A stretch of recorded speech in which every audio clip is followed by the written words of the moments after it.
August 24th, 410 AD. The Eternal City was burning. For the first time in 8 centuries, the heart of the Roman world trembled not from the clash of armies it commanded, but from the screams of its own people. The empire that had conquered the known world now watched its own capital fall. How could it happen?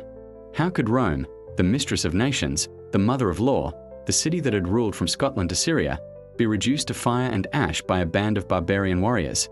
This is the story of that day. The day the Roman Empire died, not with the roar of legions, but with the whisper of surrender. The day the Eternal City ceased to be eternal. Centuries earlier, Rome had seemed unstoppable. Her legions had broken Carthage, crushed the Greek kings, and humbled the might of Persia. Her eagles flew from the sands of Africa to the snows of Germania. But power is a fragile thing. Like marble, it cracks from within before it shatters from without. By the 5th century, the empire that once stretched across the world was a wounded giant, majestic still, but bleeding from 1,000 unseen cuts. The roads that had once carried legions now carried refugees. The treasury that had once overflowed with gold now rattled with empty promises. And the legions themselves, proud, disciplined, unstoppable, were shadows of their former glory. Rome had forgotten how to fear her enemies, and that would be her undoing. In the West, emperors rose and fell like candle flames in the wind. Between 395 and 410, no fewer than 6 emperors had worn the purple, some reigning mere months. Power was now a game of survival, not empire. The real rulers were generals, ambitious warlords commanding private armies, loyal not to Rome, but to their own fortunes. Among them was one man whose shadow loomed larger than the rest, a man whose name would echo through history like a curse and a prophecy. Half Roman, half barbarian, Stilicho had been the empire's shield for 2 decades. He was both loved and feared, a man of ruthless brilliance, holding the crumbling Western Empire together by sheer will. But even he could not hold back the tide forever. Beyond the Rhine and the Danube, the world was shifting. The tribes of Germania, the Goths, Vandals, Suebi, were on the move, driven westward by an even greater terror, the Huns. Among those tribes was one led by a man whose destiny was tied to Rome's own end, Alaric, king of the Visigoths. To the Romans, he was a barbarian. To his own people, he was a liberator, a man of noble birth, trained in Roman warfare, who had once served in the Roman army itself. He had fought for Rome, bled for Rome, and been betrayed by Rome. When the empire broke its promises, withholding pay, land, and honor, Alaric turned from loyal soldier to avenging storm. His war was not one of hatred, but of justice twisted into vengeance. And his eyes were fixed on the greatest prize of all, the city of Rome itself. In 401 AD, Alaric invaded Italy for the first time. Panic swept through the peninsula as Gothic horsemen rode across the Alps. But Stilicho, Rome's last true general, met him head-on. At Pollentia and Verona, the Roman legions, blooded but unbroken, defeated Alaric, forcing him to retreat. Rome was safe, for now. Yet victory came at a cost. The treasury was drained. The provinces were restless. And the emperor, Honorius, was no Marcus Aurelius, no philosopher king, no warrior emperor. He was a frightened man, more at home with his chickens than his generals. Honorius fled Rome for the safety of Ravenna, a swamp-surrounded fortress city impossible to besiege. There, behind its walls, he would remain for the rest of his life, while Rome bled in his absence. In 408, Stilicho's enemies at court whispered poison into the emperor's ear. They accused the great general of plotting with Alaric, of treachery, of ambition. Honorius, weak, paranoid, and desperate, believed them. Stilicho was arrested. His soldiers, the last disciplined army of the West, were massacred. And the man who had saved Rome more than once was executed by his own emperor. The empire had cut off its sword hand. Now it would face the storm unarmed. When Alaric learned of Stilicho's death, he knew the moment had come. Rome was defenseless. Her legions scattered, her coffers empty, her emperor hiding in Ravenna. The Goths swept across Italy like a tide of vengeance. Cities surrendered or burned. And soon, the Eternal City itself was surrounded. Inside, famine stalked the streets. Bodies piled by the Tiber. The Senate, once the proud council of the world, now begged the barbarian king for mercy. Alaric demanded gold, silver, and slaves. The Romans paid. The siege was lifted. But the price of peace only bought time. In the summer of 410, Alaric returned for the third time. The walls of Rome loomed before him, ancient, defiant, decaying. Inside, the people prayed to gods who no longer answered. On the night of August 24th, a gate was opened from within. No one knows by whom. Some said it was slaves, others said it was desperate soldiers seeking survival. But once the gate of the Salarian Gate opened, Rome's fate was sealed. The Goths poured in like a flood. For 3 days and nights, the eternal city was at their mercy. Temples burned. Palaces were looted. The cries of women and children echoed through streets once walked by emperors. And through it all rode Alaric, calm, commanding, almost mournful. He ordered his men to spare the churches, to leave those who sought refuge in sacred places unharmed. But chaos has no master. And soon, fire and blood swallowed the city whole. To the world, it was unthinkable. Rome, the city that had stood for 800 years, had fallen. Saint Jerome, far away in Bethlehem, wrote, "The city which had taken the whole world was itself taken." News spread like a shadow across the world. In Constantinople, men wept. In Africa, trade halted. In Britain, the last Roman soldiers simply left. It was more than a defeat. It was the death of an idea, that Rome was eternal, chosen by the gods, immune to time and fate. Now the illusion was gone. The empire had bled too long, and now the wound was mortal. And what of Honorius, the emperor of the West? When word reached him that Rome had fallen, he did not weep. According to legend, he merely asked, "But how could that be? My chicken, Roma, was just fed this morning." He was speaking of a pet bird named Roma. When told it was the city that had fallen, not the animal, the emperor sighed in relief. Whether the story is true or not, it captures the essence of the age, an emperor detached from his people, while his empire turned to dust. When the smoke cleared, the Goths marched south.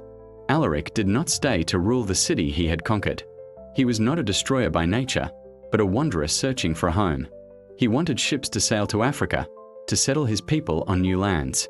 But fate denied him even that. Before he could depart, Alaric fell ill and died near Cosenza. His followers buried him in secret beneath a diverted river, so that none might ever disturb their king. When the waters returned to their course, all trace of the grave was lost. Alaric vanished into legend, the barbarian who broke Rome, and then disappeared beneath its soil. Rome would rise again, in name. New emperors would wear the purple. But something vital had died that August night, something that could never be reborn. The city that had ruled the world now lay humbled, its god silent, its destiny spent. For centuries, men would look back and ask, how could such greatness fall? The answer is simple. Rome was not murdered. Rome committed suicide. It was undone not by barbarians, but by its own pride, corruption, and decay. The sack of 410 was not the end. It was the beginning of the end. A whisper that became a storm, and a storm that became the silence of the Dark Ages. Before Rome burned, before the eternal city fell to the roar of northern war cries, there was a man born between two worlds, neither Roman nor barbarian. His name was Alaric, son of a chieftain, student of Rome, and the last king of the Goths. To understand the fall of Rome, one must understand him. For the story of Alaric is the story of a dream of justice, vengeance, and destiny. He was not the destroyer Rome imagined. He was the mirror she refused to look into. The Goths were a people of the forests and plains, wanderers who traced their origins to the misty lands beyond the Danube. They were not savages, as Roman writers like to say. They were warriors, poets, craftsmen, a nation without a home. For centuries, they had watched Rome's borders glitter with wealth and power. They traded with the empire, served in its armies, and admired its greatness. But admiration turned to fear when a new terror swept across the east, the Huns. Riders from the steppes, their faces scarred, their eyes burning with cruelty. They descended like locusts, crushing everything in their path. Villages burned. Rivers ran red. And the Goths, desperate and broken, fled toward the Roman frontier, begging for asylum. The Goths came to the river Danube in their tens of thousands, men, women, and children. They begged the Emperor Valens for permission to cross into Roman lands. Valens, fearing their numbers, hesitated, but greed won over caution. Roman officials saw an opportunity for profit. They agreed to let the Goths cross, for a price. The Goths handed over their weapons, their children, their dignity. But once inside Roman borders, they were left to starve. Roman governors sold them dog meat at the price of gold. Others took Gothic children as slaves. The betrayal festered like an open wound.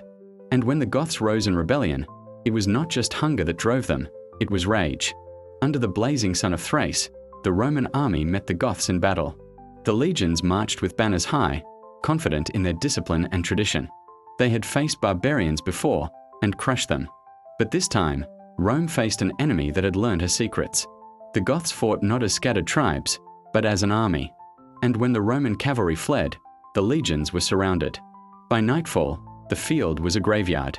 Emperor Valens himself was cut down, burned alive in a farmhouse as he tried to flee. 2/3 of his army perished. Adrianople was more than a defeat. It was a prophecy. Rome had met her future, and it had Gothic eyes. From the ashes of that victory rose a new generation of warriors. Among them, a young man watched and learned, Alaric. He had seen what Rome could do to his people. He had seen betrayal, starvation, and false promises. But he also saw something else, Rome's greatness. Her discipline, her order, her power. Alaric would not seek to destroy it, not at first. He wanted to belong to it, to take his place in the empire that had both enslaved and inspired his race. In his youth, he served in the Roman army under the great general Stilicho. He marched beneath the eagles. He fought against the empire's enemies, the Huns, the Vandals, the Persians. But the Romans never saw him as one of their own. To them, he was always the barbarian, the outsider, the tool. And when his men went unpaid, when honors were denied, the mask of loyalty cracked. Alaric turned away from Rome, and the empire's greatest student became its greatest threat. In 395, the Emperor Theodosius, the last ruler of a united empire, died. The empire was split between his two sons, Honorius in the west, Arcadius in the east. They were boys, weak, inexperienced, and surrounded by vultures. Power fell into the hands of generals. And in the chaos that followed, Alaric saw his moment. He gathered his warriors, Visigoths hardened by decades of exile, and declared himself king. No longer mercenaries, no longer servants, now a people reborn. He marched into Greece, ravaging the provinces that had once enslaved his ancestors. Athens, Corinth, Sparta, all bowed before him. But Alaric did not burn them all. He was no Attila. He sought recognition, not ruin. He wanted a Roman title, a Roman command, to be made Magister Militum, a general of Rome. But the Eastern court refused. To them, he was still a barbarian thief. Rejected again, Alaric turned west, toward Italy and the heart of the empire. In 401, the Gothic king crossed the Alps. Snow fell over his army as they descended into the fertile plains of northern Italy. Behind them came wagons filled with families, the Gothic nation itself on the move.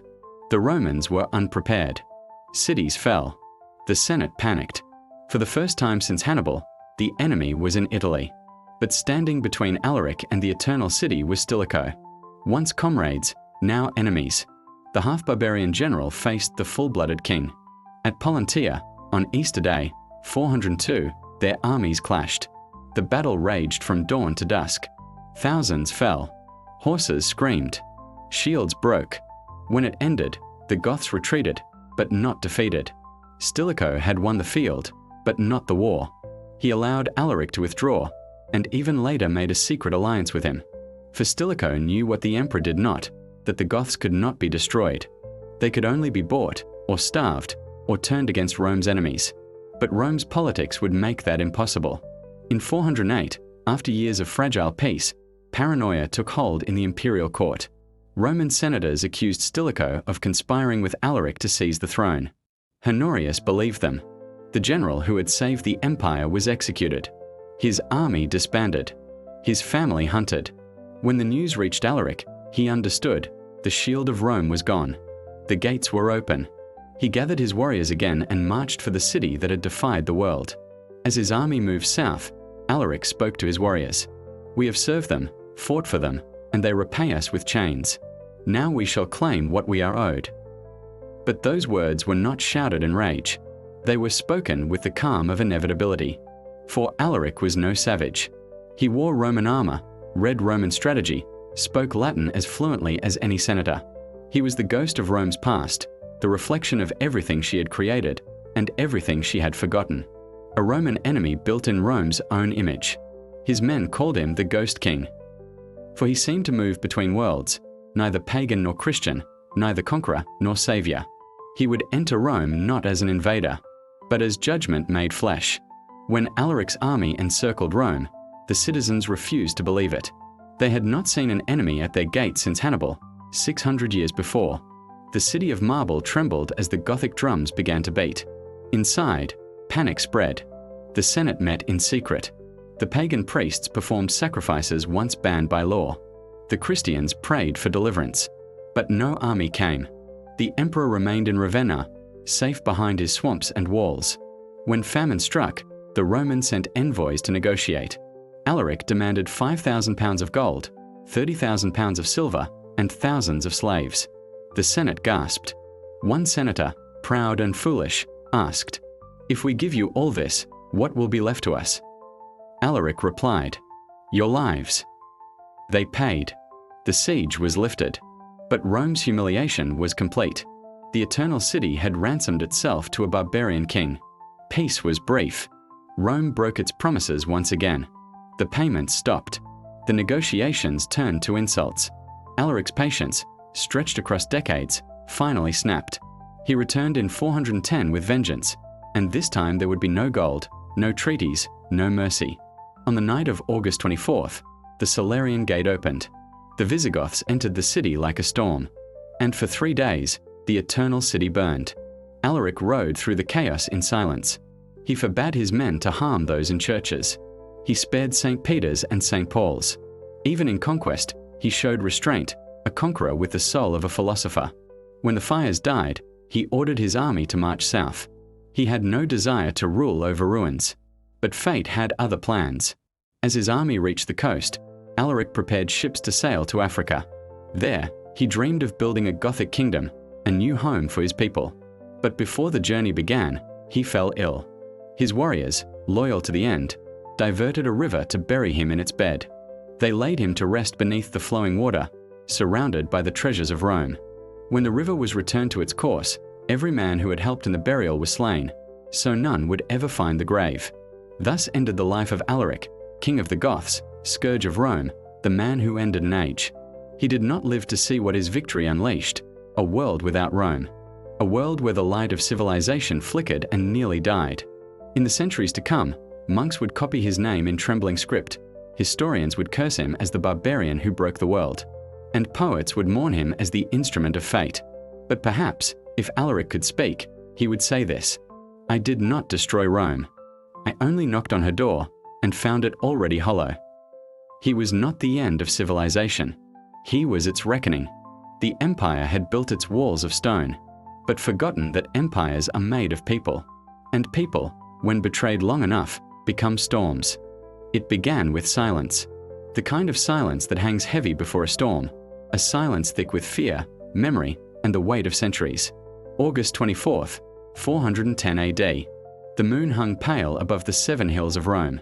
The city slept uneasily, guarded by walls that had stood unbroken for 800 years. But that night, the walls did not save her. That night, the Eternal City, the mistress of the world, became a widow to her own glory. 4 generations, Romans had believed their city untouchable. Even as the empire's borders shrank, even as barbarians ravaged the provinces, they told themselves one truth: Rome would stand forever. But eternity is a fragile illusion. And as the gates of the Salarian Gate opened, whether by treachery, desperation, or divine will, eternity ended. Through that single breach, thousands of Gothic warriors surged into the sleeping city. The sound came first, the shattering of iron, the screams of sentries, the pounding of boots on marble streets. Then came the light, torches flaring against the black sky, reflecting off the domes of temples and palaces. Rome, the Eternal City, was awake and burning. Imagine it. A city of 1 million souls, once the center of the known world, now trapped in chaos. The narrow streets that had seen triumphal parades and imperial processions now filled with fire and blood. The marble pillars of the Forum glowed red as flames licked across their bases. The air thickened with smoke, screams, and the collapse of roofs. Everywhere, people ran. Senators, slaves, priests, children, all equal in terror. Gold and titles no longer mattered. Only survival did. And above it all, the sound of Gothic horns echoed, deep, ancient, and merciless. They did not sound like victory. They sounded like judgment. The sack of Rome was not a single act of destruction. It was 3 days of reckoning, 3 nights when civilization itself trembled. On the first night, fire consumed the city's heart. Temples burned, not just to the old gods, but to memory itself. The temple of Jupiter, the greatest of them all, stood like a blackened skeleton against the firestorm. The Senate House, once the cradle of empire, echoed with footsteps of men who spoke no Latin. The Visigoths looted treasures older than their own nation, gold carried from the east, statues carved by Greek masters, scrolls written by philosophers long dead. But to them, it was not sacrilege. It was justice delayed. For centuries, Rome had taken from the world. Now the world took from Rome. On the second day, the fire spread beyond control. The Tiber River ran black with ash. Smoke rose so high it blotted out the sun, turning noon into twilight. Crows circled the city's edges, feasting on what was left behind. Within the ruins, chaos turned to horror. Families hid in cellars, whispering prayers to gods who no longer listened. The cries of the dying mingled with the crash of collapsing domes. The smell, a mixture of burning wood, oil, and flesh, hung over the city like a curse. Once, Roman generals had burned cities like this. Now Rome was tasting its own medicine. The empire that had called itself eternal was learning how quickly eternity burns. On the third day, silence began to return. The fires had consumed most of what they could. What remained was plunder, gold melted into lumps, jewels torn from temples, slaves herded together like cattle. The Goths moved through the ruins methodically, stripping away what wealth they could carry. But not all was cruelty. Alaric had ordered that churches be spared. And so, amidst the chaos, islands of peace remained, sanctuaries where the desperate huddled under the shadow of the cross. Within those sacred walls, the old Rome and the new briefly met. Pagans who had mocked the Christians now begged them for refuge. The persecuted became the protectors. And for a moment, in that sea of fire, faith became stronger than empire. But outside, the city was unrecognizable. The grand avenues of the Palatine and Aventine hills were carpeted with corpses. Marble statues lay shattered in the dust, emperors, gods, and heroes broken alike. The Colosseum, once a symbol of Roman pride, stood untouched, silent, a ghostly monument to spectacle and cruelty. The Roman Forum, where senators once debated the fate of nations, was now a graveyard of smoke and rubble. The proud columns of Trajan's market rose like bones from the ashes. The Pantheon's dome, that great eye of Roman architecture, still stood, blackened but unbowed, staring into the smoke-filled heavens as if asking the gods why they had abandoned their city. The gods, however, were silent. Those who survived wandered the streets in disbelief. Some tried to salvage what they could. Others simply sat in the ruins, staring blankly at the remains of their lives. An old senator was found weeping beside the broken statue of Augustus. He did not cry for the loss of gold or power, but for the loss of meaning. For in that moment, he realized that Rome, the idea of Rome, had died. And yet, even amid the devastation, life persisted. Children were born that night. The Tiber still flowed. Some fires burned out, others smoldered quietly, sending embers into the dawn. The world had ended, and yet, it had not. For history does not stop when empires fall. It simply changes its name. To those who watched from afar, the news was unthinkable. In Constantinople, people fainted in the streets when the word arrived. Saint Jerome, writing from Bethlehem, could only say, "My voice sticks in my throat. The city that took the whole world has itself been taken." In North Africa, merchants halted their ships. In Gaul, soldiers deserted their posts. In Britain, cut off and leaderless, the last Roman garrisons vanished. The empire's fabric, stretched thin across continents, finally tore. The fall of Rome was not just the fall of a city. It was the collapse of a world order, a world that had believed itself divine, destined, unshakable. And when that illusion fell, it left behind a vacuum that would swallow centuries. The Visigoths did not stay. They left the city carrying wagons of gold, silver, and relics. Among them, legend says, was the great menorah from Jerusalem, looted centuries before by Titus. Perhaps it was lost in the fire, perhaps carried away into the mists of history. No one knows. Alaric's men moved south, weary and silent. They had won everything, and yet they looked upon Rome's ruins and found no joy. They were wanderers again, burdened not with spoils, but with the weight of what they had done. For even the victors of history must live with its ghosts. In the ashes of Rome, the survivors began to rebuild. They cleaned the streets, buried the dead, prayed for rain to wash away the smoke. But something in the Roman spirit had broken. They no longer believed in their own eternity. The illusion of invincibility, the myth of divine protection, was gone forever. The Senate met again, fewer now, older, quieter. They spoke not of conquest, but of survival. They sent envoys to the emperor in Ravenna, begging for help, for leadership, for anything that might restore their dignity. But Honorius did not come. He remained behind his marshes, safe from the world he had failed to protect. And in that absence, a new reality began to take root. The empire no longer protected Rome. Rome was alone. The city recovered, in time. The walls were repaired, the markets reopened. Children played once more in the forum, their laughter echoing where once swords had clashed. But the soul of Rome, the Rome of Augustus, Trajan, and Marcus Aurelius, never returned. The empire still called itself Roman, still minted coins, still crowned emperors. But those were ghosts wearing imperial robes. The West had died that August, even if it did not yet know it. In the centuries to come, new kingdoms would rise on Rome's corpse: the Franks, the Goths, the Lombards. They would build cathedrals where temples once stood, raise kings where emperors once ruled, and write their own stories in the language of their conqueror.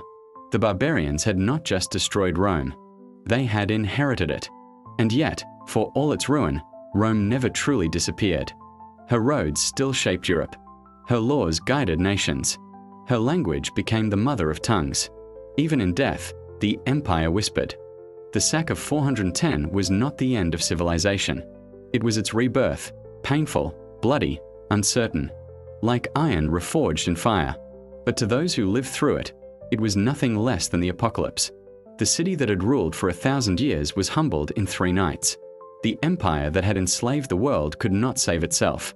And when the smoke cleared, the world stood at the edge of something new, a dawn that would later be called the Dark.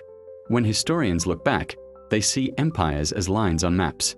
They see the fall of Rome as a date, a moment, an event. But for those who stood in that burning city, it was not history. It was heartbreak. The end of Rome was not one fall, but 1,000 small betrayals. Of duty, of faith, of unity, of compassion. It was the story of a people who forgot what had made them great and remembered it only when the fires came. So when you hear the words, the fall of Rome, do not think only of Alaric, or legions, or gold. Think of the silence that followed. Think of the people staring at a sky choked with ash, realizing that the world they had known was gone. That silence was the true sound of Rome's fall. A silence that still echoes, faintly, in every city that believes itself eternal. The smoke lingered over Rome for days. It clung to the marble columns like a ghost refusing to leave the mortal world. When the Goths finally marched away, the eternal city was silent, broken statues, hollow temples, and streets filled with ashes. And somewhere, in that silence, the Roman Empire died, not with a final breath, but with a whisper. For 800 years, Rome had stood unchallenged. Its legions had conquered the world, its laws had shaped civilizations, and its name alone had once made kings tremble. But on August 24th, 410 AD, all that remained was smoke and memory. The sack of Rome was not just the fall of a city. It was the shattering of an illusion, the realization that even eternity can crumble. Saint Jerome, far away in Bethlehem, wrote with trembling hands, "The city which had taken the whole world is itself taken." And indeed, it was not just walls that had fallen. It was faith, the faith that Rome could never die. In the months that followed, refugees poured into the countryside, senators, priests, and peasants alike, walking the same dusty roads that their ancestors had once built. Some carried relics. Others carried nothing but the stories of what they had seen. The Tiber ran dark with ash and blood. The aqueducts no longer sang their songs of water. The amphitheater was silent. Alaric, the man who had brought Rome to its knees, would not live much longer. On his march south, death found him suddenly. Fever, exhaustion, perhaps poison. Legend says he was buried beneath a riverbed, surrounded by treasure. The waters diverted and then returned to their course, to hide forever the man who ended the eternal city. The Goths moved on, restless. carrying with them the ghost of the empire they had slain. And Rome. Rome remained, wounded, humiliated, yet still breathing. The news of the fall spread across the Mediterranean like wildfire. In Constantinople, the Eastern Emperor wept. In Alexandria, traders whispered that the end of the world had come. In the wild north, barbarian tribes celebrated. The wolf had finally devoured the lion. But time, as always, was patient. Rome did not vanish overnight. The Senate still met, emperors still ruled in name, the sun still rose over the ruins. Yet something irreversible had happened. The soul of Rome, the idea that had held the world together, was gone. No longer did people believe in the Pax Romana, in the unbroken might of the eagle. Now they believed in survival, in faith, in the kingdoms rising from the wreckage. The Western Empire would stagger on for another 66 years, a corpse still walking. But its heart had stopped beating in 410. Centuries later, when scholars look back, they would argue endlessly about when Rome truly fell. Was it when the last emperor was deposed in 476? When the legions left Britain? Or when the Eternal City was first plundered by its own former soldiers, men who once called themselves Romans? The answer, perhaps, lies not in the date, but in the silence that followed. For after 410, the world no longer looked to Rome for salvation. The torch had passed, not to another empire, but to the chaos of the Dark Ages. Yet, even in ruin, Rome refused to vanish. Its roads still shaped Europe. Its language survived in whispers, in Latin prayers, in the tongues of scholars. Its laws became the skeleton of nations. Its memory became a dream too powerful to die. And so, in the ashes of its own destruction, Rome planted the seeds of its rebirth. Every empire that came after, the Holy Roman Empire, the Byzantines, the Franks, even the modern world, would chase the ghost of Rome. Because Rome was not just a city. It was an idea, and ideas, unlike marble or gold, do not burn. The sack of 410 was a tragedy, but also a revelation. It stripped away the illusion of invincibility and revealed what lay beneath, a humanity both fragile and defiant.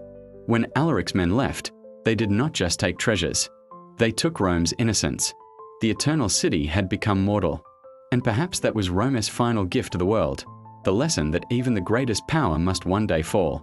That pride, wealth, and conquest are fleeting. That empires, like men, are born to die. But what endures is memory.